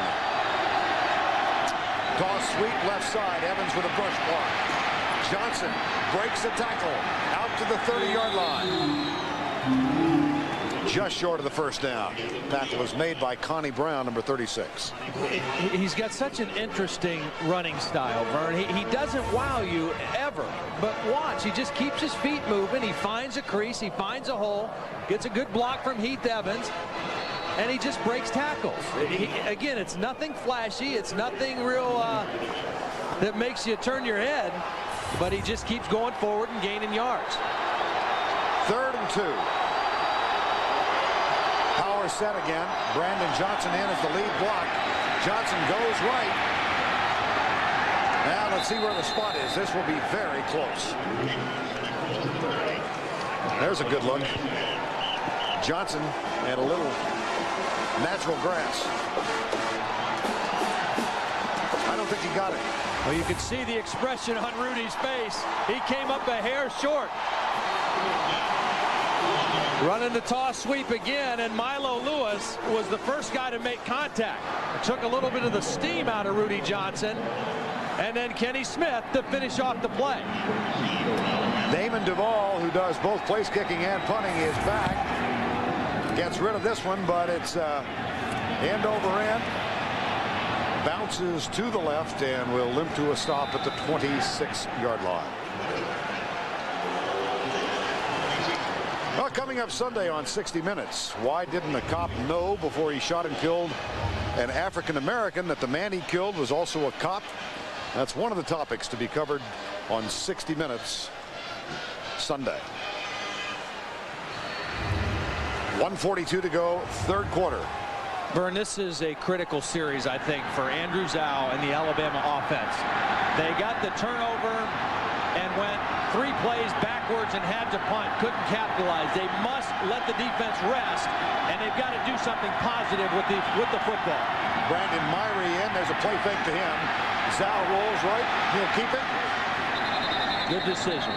Out of bounds at the 30. The tackle made by Roderick Hood, number 36. Nothing there. He gave it a look and decided to run it and get something out of it. Mentioned that Zhao was involved in the quarterback controversy here. Tyler Watts named the starter after the first couple of games. And Watts went out with an ACL tear in the Ole Miss game 4 plays in. So Zhao has been the quarterback since then. Flips it underneath. Almost deflected and picked off. 3rd and 4. Well, I watched Andrew Zhao play a lot last year, and I thought he was a fine quarterback. Now, he has not played at all this year like he did last year. I think a lot of it had to do with the so-called controversy early in the season. Some of it had to do with their not being sure offensively as an offensive coaching staff whether they wanted to throw the football or run the football. But this is a quarterback that doesn't have anywhere near the confidence level that he played with last season. The spread on 3rd and 4. Stunts by the Auburn defense. The pass caught at the 39-yard line. That'll be a first down, Alabama. Nice job by Jason McAdderley coming back to the football using his big frame at 6'2" on 200 pounds to shield the defenders away from the football. Andrew Zhao looking at the hook route, and McAdderley does a nice job giving a good target to his quarterback and getting a much-needed first down. 1:15 to go, 3rd quarter. Clock running. Herschel Bolden comes in, so does Dre Fulgham. And at the last minute, Derek Woods into the huddle. They're not going to get this play off, Vern. They're down to 5 seconds. He's going to have to call a timeout. Yep, they do just before the clock expires. Myrie. And somehow, out of that spaghetti, they got 5 yards. And we saw Darius Gilbert limp off a moment ago. Jill, what's the story? The story on Darius Gilbert, somehow his helmet hit him in the eye. He says he can see fine, but now he's a little dizzy, so they're holding him out a little bit. I'll keep an eye on him. Back to you guys. All right, Jill. 25 seconds to go, 3rd quarter, 2nd and 4. Think about this. Alabama is playing in its 108th season of college football. They're 4-7. In all of those years, only one other Alabama team has ever lost 8 games in a year. That's what they're facing here. And that is an incomplete pass. It'll be 3rd down. This was a nice idea and a play call by Charlie Stubbs, because what they did was they used the trips receiver as a decoy. Show screen over here and then try to come back to the single receiver. Auburn and thinking the screen was coming, and this ball is thrown pretty well, and McAdderley just can't make the catch. Again, it's wet, it's cold, that ball is hard and slippery, and McCadley not able to come down with it. 3rd down 4 at the 45. Darius Gilbert. Zal looking right, dancing right, comes across into the middle. It's incomplete. Final play of the 3rd quarter.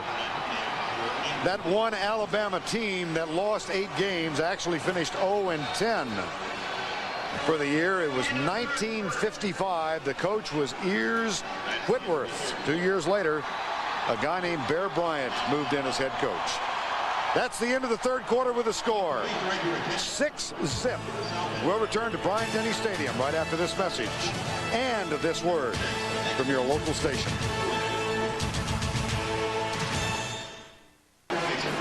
We are back at Bryant-Denny Stadium in Tuscaloosa. We begin the final stanza. Alabama faced with 4th down. Lane Bearden on to punt for the 7th time. This one short, bouncing at the 26. And Robinson will get out of its way. That's a 30-yard punt for Lane Bearden as we begin the final 15, and really difficulty for this Alabama team to move it offensively. Yeah, I mean, 13 yards in the 3rd quarter, 80 for the game. I know it's an ugly day, the weather is bad, but that's not good enough. That's not going to beat anybody, and they struggled last week against Mississippi State, even more so today. And the worst news for them is it's the 4th quarter, which means it's Rudy Johnson time. This is when he wears people down in the 4th quarter. And he is the deep back in the eye on 1st and 10. There's Johnson. Gouges out another tough 3 yards. Tackle is made by Kenny Smith, number 88. Well, obviously, Auburn has a lot more to think about right now than any other game that's going on, but we just got word up here in the press box that Mississippi State and Arkansas tied at 10 going to overtime. Of course, that game a big impact on Auburn and their future in the SEC West. Auburn with a victory has a chance to play in the SEC championship game in Atlanta, but they needed help. There's Jared Johnson limping off. That's not good. He's played well today, and again, one of the few guys who has stayed healthy on the Alabama defensive line this season. 2nd down 7.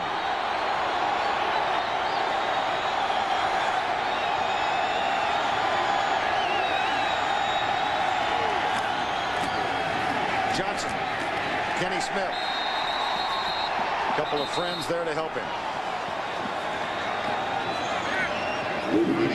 Now let's go back to New York and check in once again with Tim Brando. All right, fellas, a lot going on. Quarterback Mike McMahon, watch him with the audible here, and he audibles into a 65-yard touchdown run for Dennis Thomas. This just the 2nd play from scrimmage against Notre Dame. That would make it a 24-17 game. Also news out of Arkansas, Mississippi State. Brandon Holmes, a 7-yard touchdown, making it 17-10 Arkansas. It's now 4th and goal, Mississippi State, with their turn with the football at the 1-yard line. We'll keep you posted. All right, Tim, thank you very much. Auburn leads here 6-0. They've got a big 3rd down. Flag. 5 yards. Delay. Yep. And that's twice now Ben Leard has gotten caught by the play clock. 5 yards. Still 3rd down.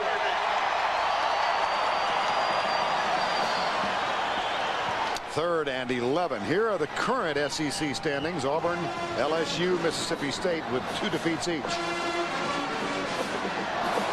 Auburn playing its final regular season game.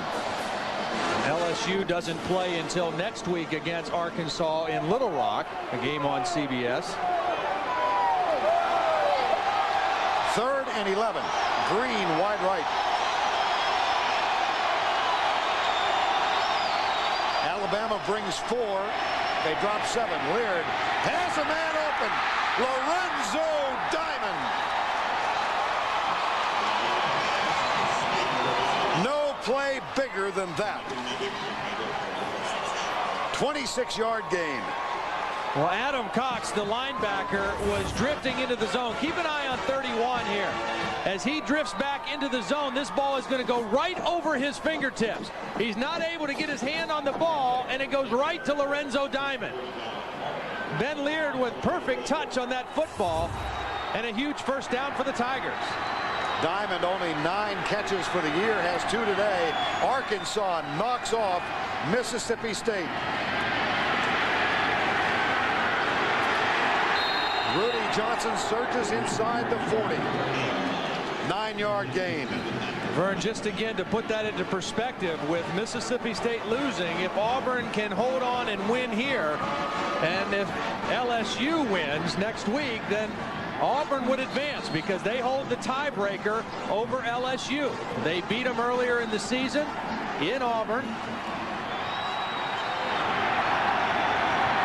So the stakes in the Iron Bowl just got a little higher for Auburn. 2nd down, 1. Johnson.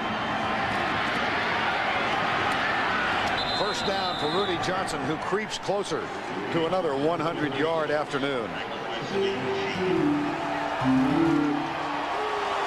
Boy, I'll tell you, in the 4th quarter, in a game like this, a guy like this is worth so much. You know you can give it to him. You know he's going to go forward. He's not going to lose yardage. He's not going to put the football on the ground. What a luxury for Tommy Tuberville. And as you see his numbers, he gets stronger as the game goes on. He wears the defense down. Alabama calls timeout. The time comes with 11 minutes and 26 seconds remaining in the ball game.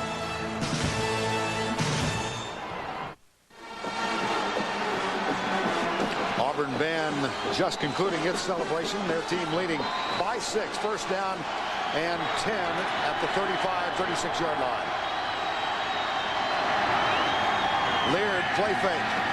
Comes right side for DeAndre Green. Gets great position. Has the catch, 1st and goal.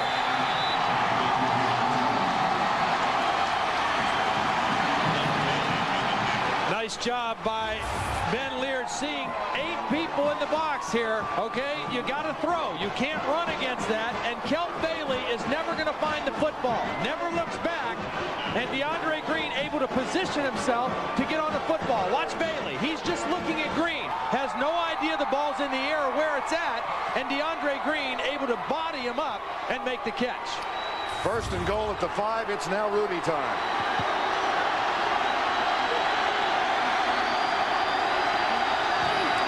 Play fake. It's not either. Leard fumbles the ball and got a fortuitous bounce back into his hands. Tommy Tuberville is going to go crazy. He's going to. They tried to fool him and go play action 1st down. Well covered by Alabama. And again, the ball is wet. It's slippery. And it just falls right out of the hands of Ben Leard. And he does the right thing of just covering the football and playing 2nd down. 2nd and goal from the 10. Loss of 5. That's a tough play for them because when they're on the 5, you can run it a couple times in there, and Auburn needs to take a timeout to decide what they want to do. That leaves both teams, Auburn and Alabama, with 2 timeouts. 2nd down goal at the 10-yard line. Auburn up by 6. Rudy Johnson goes left. Tries to squirm out a yard. Doesn't get much more than that. It'll be 3rd down. Well, 2 big pass plays in this drive, which is now about to see its 9th play. The big catch by Lorenzo Diamond, and then an even bigger catch by DeAndre Green. But a tough play on 1st down when they got into the red zone and inside the 10-yard line, because now it's put them in a tough situation. Nothing on 2nd down. 3rd down and goal from the 10. If they want a touchdown, they almost certainly have to try to throw it here. Robert Johnson is tight to the left side. 3 wideouts to the right. Play fake. Leard delivers it, incomplete. Good coverage. Another fine defensive stand by Alabama. They gave up a couple big plays, but this time they were not fooled. Great coverage. Watch the coverage as Leard is looking down the field. I think he wanted to go here to Johnson first. It wasn't there. No receiver open for Auburn. Excellent downfield coverage by the Alabama defense. Damon Duvall had 3 big field goals last week in the overtime win over Georgia. He's 2 for 2 today. This from 27 and really significant to make it a 9-point game. Got it.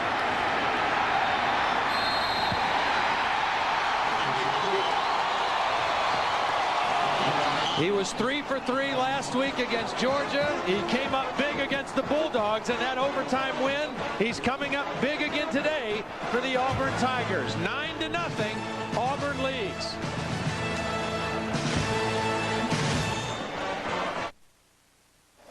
College football on CBS is interactive on web TV. Get an in-depth experience of the game with stats, news, history, and more through web TV. 9:18 to go in the rain in Tuscaloosa, Alabama. Auburn comes to town for the first time since 1901. This is only the third game they have ever played in this city, and Alabama in 108 years has yet to score against Auburn in Tuscaloosa. There's the return out to the 19-yard line. And they don't show any signs of doing so today. No, and if they want to have a shot, as you take a look, the last time that neither team scored a touchdown, 1960. And for Alabama to score a touchdown in this one and to have a chance to win, I think two guys need to get their hands on the football and do something. That's Antonio Carter, number 2, and Freddie Millins, number 15. They're the only two guys, I think, that can take a short play and make something big happen for this lethargic offense.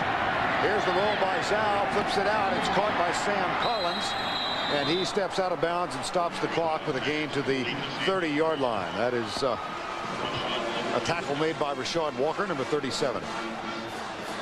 8:58 to go in this one.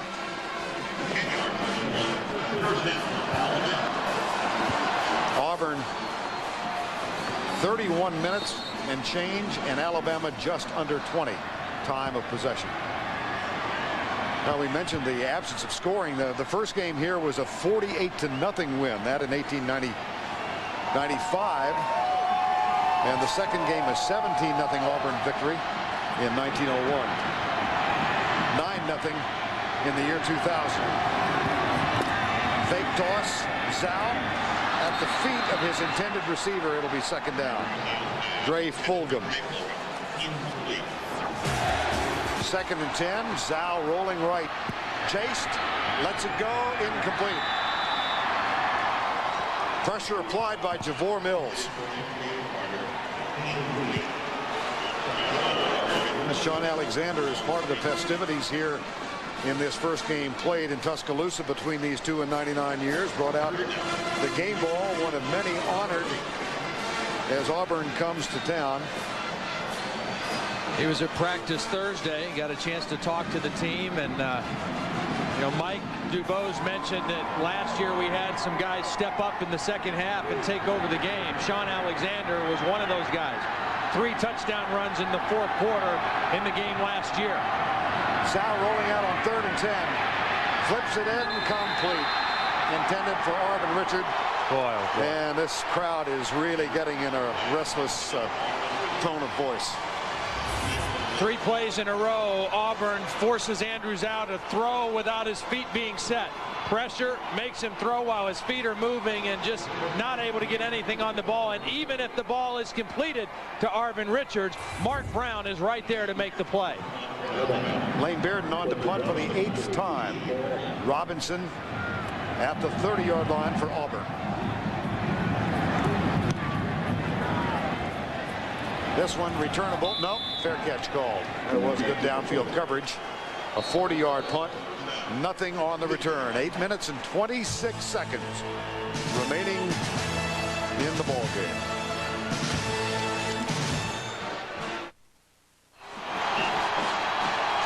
Nothing Auburn. They have the football. John Lovett, their defensive coordinator, prowling the sidelines. His forces have pitched a shutout thus far.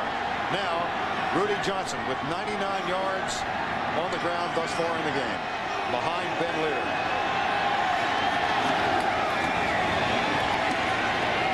Over 100 for the 10th time this season. And we go back to New York and get an update once again from Tim Brando. Vern, you may have the SEC MVP there in Rudy Johnson, but it's certainly a Heisman frontrunner at the running back position. LaDainian Tomlinson, this 1-yard plunge against UTEP, all told 27 carries, 268, 3 touchdowns for that Heisman candidate, LaDainian Tomlinson, LT. Vern? All right, Tim, the weather looks a little nicer in Fort Worth at Amon Carter Stadium than it does here at Bryant-Denny Stadium. Second down, Auburn hangs on to a 9-0 lead. Johnson comes right. There he breaks another tackle. And this crowd very dismissive of the tackling effort of the Alabama Crimson Tide. Well, Todd Whitmore, a big defensive tackle, is going to have both hands on him. Watch number 61 get both hands on Rudy Johnson right here, but just not able to bring him down. This is a powerful running back, and that's what Rudy Johnson has done to team after team after team in the Southeastern Conference this year. Fourth quarter means Rudy Johnson time, but he is hobbling a little bit heading to the sideline. He does so with 118 yards for the day. Give it to Heath Evans. And the fullback spins down to the 45-yard line. Tony Dixon with the tackle. Now Mike DuBose in his final game, of course, is the 4th coach to coach here after Paul Bear Bryant's retirement. Among those honored at the pregame, Gene Stallings, a dear friend from days back with the Dallas Cowboys. He, of course, played for Bear Bryant at Texas A&M, was the head coach here, and they won a national championship under Gene in 1992. And the even more thrilling news is that his wife Ruth Ann is here, and John Mark, his son, who all of you I think remember from Down syndrome commercials that Gene shot, is here today. He is now 38 years of age. How about Heath Evans?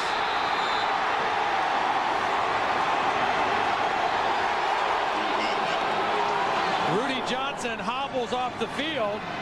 They go to the other big back in the backfield, Heath Evans, and say, you carry it for a couple times, and watch Heath Evans hit the hole with some speed and break out of a Kenny Smith tackle. Keeps the legs turning and moving. And another big first down for Auburn. And the clock continues to roll. Rudy back 118 yards at first down and 10.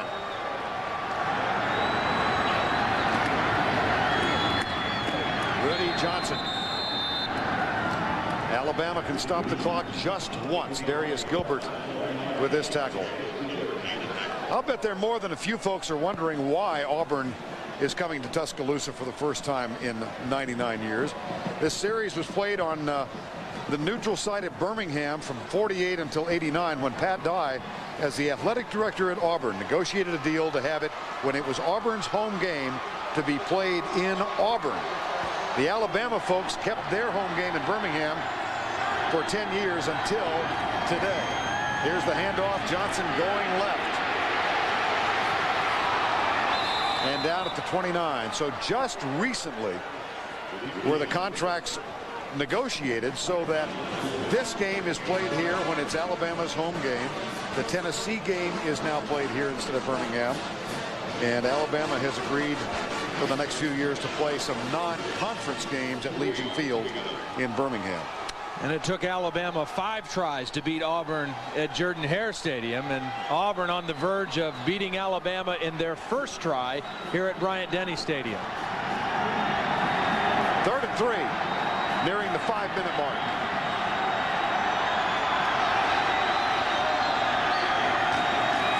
Toss right. Rudy. Great run. Great run, Vern. It doesn't look that flashy, but he knew when to cut it up inside, and he knew how to get the first down.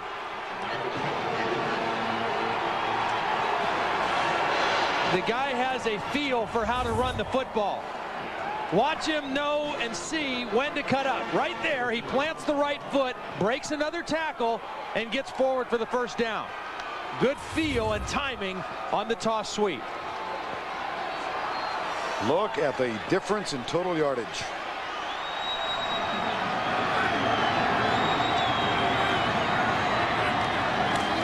Toss, Johnson. This time he's down after a gain of 2. Salim Rashid first with the contact. Today's Rigid Tool Scholar Athlete Award goes to Ahmad Galloway of the University of Alabama. Rigid Tool's commitment to the investment of our future is shown today by donating $1,000 to the University of Alabama General Scholarship Fund. 2nd and 9. 4 minutes to go.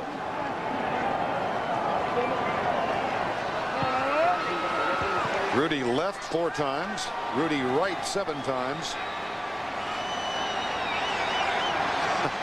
Rudy up to middle 24 times. Why not? Ouch. 3rd down at the 25. Tackle made by Adam Cox, number 31. Now the rain is not as noticeable if you're in the Auburn sideline right now. That's right.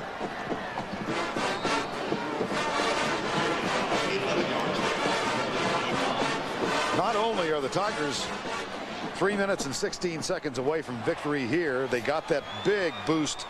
The Arkansas win over Mississippi State. They now have a continuing chance to complete a magical season. 3rd and 11. Johnson. Fumble. Oh, Alabama's, yes, Alabama's got it. I saw the ball still bouncing around and they had blown the whistle. Rashid. The first mistake that Rudy Johnson has made today. Take a look at it, the toss sweep again as he cuts it back inside. The helmet of Tony Dixon, number 24, the free safety, knocked the ball loose, and Alabama recovered. Kenny Smith comes up with the football. 1 timeout remaining. Zhao back. Zhao deep in the middle, has a man open at the 39-yard line. Antonio Carter, 16-yard gain. They go without a huddle. Now they've got 1 timeout left. They need to score twice, so they've really got to hurry their pace and their tempo. The clock stops on 1st downs while they move the chain, so you can get them lined up and get the play called without losing too much time. Incomplete, intended for Millens. Until that fumble, this had been Rudy Johnson's day. And the CBS Sports Line stat of the game, rushing yardage. Auburn with 166, Alabama 17. For complete college football coverage, go to cbs.sportsline.com.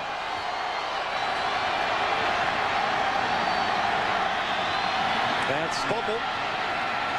Zhao, it's tipped. Incomplete. It's a timing throw. You've got to catch the snap, set, and throw, and the snap was low, and the timing was all messed up for Andrew Zhao.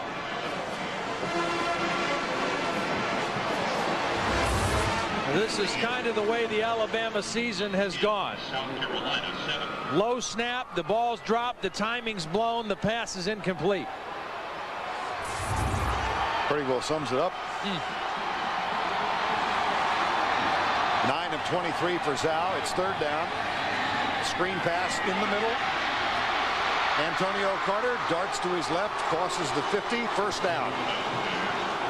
Gain of 13. The tackle made by Stanford Simmons. Again, they've really got to pick up the tempo here. 2 minutes and 19 seconds left. They need to score twice. They don't necessarily need a touchdown on this drive. If they have to settle for a field goal and go with an onside kick, they can do that. But they've got to play with a sense of urgency right now. Zhao caught, dropped. DeMarco McNeil with the sack.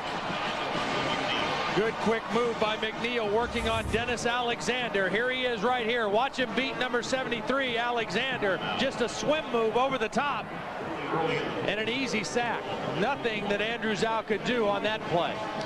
Crimson Tide uses its final timeout, which leaves Mike DuBose with 2 minutes and 2 seconds remaining in his Alabama coaching career.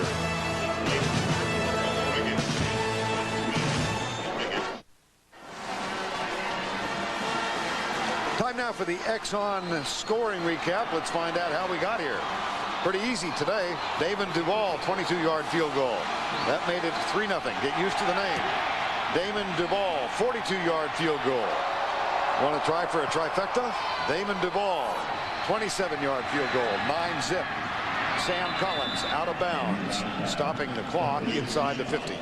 You know, this performance today by Alabama offensively, yes, they've been inept on offense. They have not been able to generate anything running the football. They've not thrown it effectively. But on the other side, you really have to credit John Lovett, the defensive coordinator for Auburn. They have been on top of everything. They've stuffed the run. They've been in great position on the passing game. This has been a very sound defensive football game for the Auburn Tigers. Up by 9 with less than 2 to go. Zhao, right side, Carter with the catch, out of bounds, stops the clock with 1:49 remaining. Alabama now has used its timeouts. Auburn has 2 remaining. You know, the other thing about this season for Alabama that is just kind of surprising to me is Freddie Millins was such a great player last year for the Crimson Tide. And he is, in a game like this, has just disappeared. He's disappeared from this offense this season, and in the game today, he's disappeared. 4th and 6. Millins wide right. Zhao will have to do it on his own. He's got a chance. Andrew Zhao, first down, Alabama at the 31. Again, clock stops to move the chains, but they have no timeouts. No timeouts left for Andrew Zhao. Does a nice job of weaving through traffic, protecting the football, and getting a much-needed first down. But he's got to move quickly now with no timeouts left. Chains not yet set. Alabama's ready to go. There's the snap. Zhao goes right. Millins in and out of his hands. Clock stops. 1:28 left in the coaching career here of Mike DuBose. Well, we chatted with Mel Moore, the athletic director, yesterday. I think this is acknowledged as the short list. These are the names that have been bandied about. Butch Davis at Miami, Beamer, Jackie Sherrill, who's an Alabama alum, Chan Gailey for the Dolphins. Mel Moore said he wants to respect the coach's current situations while the season is going on. So didn't want to comment to any intense degree about what's going on in his office. This one incomplete, 2nd down and 10. Dontarius Thomas, number 54. For Tom Tuberville, in this gloomy night, things couldn't be brighter. Well, what a turnaround. I mean, this team has made a much greater strides in a shorter period of time than anybody thought. They've got a senior class of 15 guys that have been through some tough times at Auburn, and yet have really stuck together. I think the thing that stands out to me about this Auburn football team is their chemistry, their togetherness. They're not the greatest talented team in the conference, but they are a unified bunch. Zhao, left. Richard drops it. 1:12 to go in this one. Alabama's going to try a field goal here because, again, they need 2 scores. So this is not the end of the world. Now we've got 1:12 to go.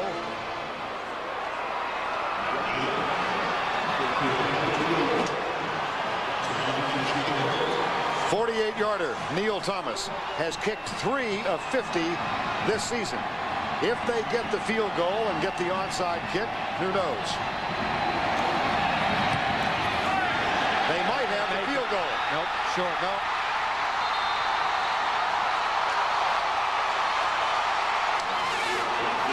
The snap was a little bit high, Vern. And Neil Thomas, who has the leg, did not get a solid boot on this one.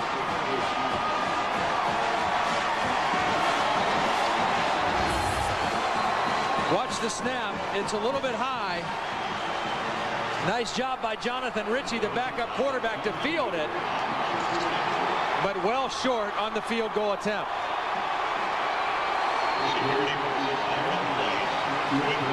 And unfortunately for Mike DuBose, the legacy will read only the 2nd team to ever lose 8 games in the history of Alabama football. In his first year as head coach, they lost their last 4. In his last year as head coach, they will lose their final 5.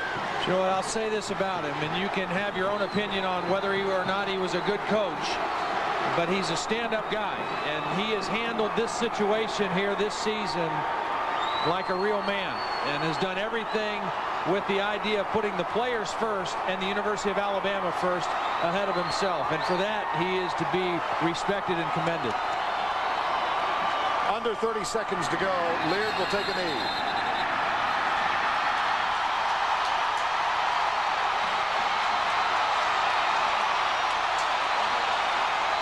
Auburn wins in its first visit to Tuscaloosa since 1901.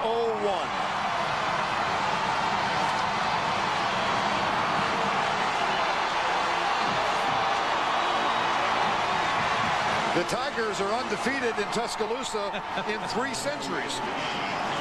The 1800s, the 1900s, and the year 2000. And they've yet to be scored on either.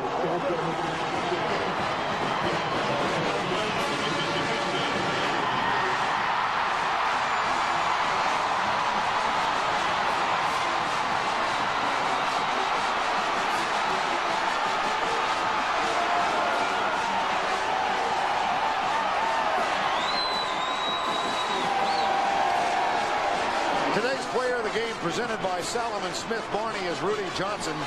130 yards on 37 carries. Watch in December when Salomon Smith Barney presents the CBS Sports College Football Player of the Year Award Show. Let's go down to Jill Arrington. Congratulations, Coach Tuberville. What a big win in this Iron Bowl to win here in Tuscaloosa. What does this win mean to you? Well, it means so much to the Auburn people. You know, we've taken a lot, you know, across the state of the last couple of years because we struggled against Alabama, but today was our day. Did you know Mississippi State lost? You're going to the SEC Championship. We're looking forward to it. Thank you. Rudy Johnson, what a great exploit, a great year that you've had, another 100-plus yards. How do you keep doing it? It's a team effort. We come out and work hard as a team. Just if you do that, good things happen. It's paying off for us right now. Did you ever think at the beginning of this year that you would have such an impact on this team?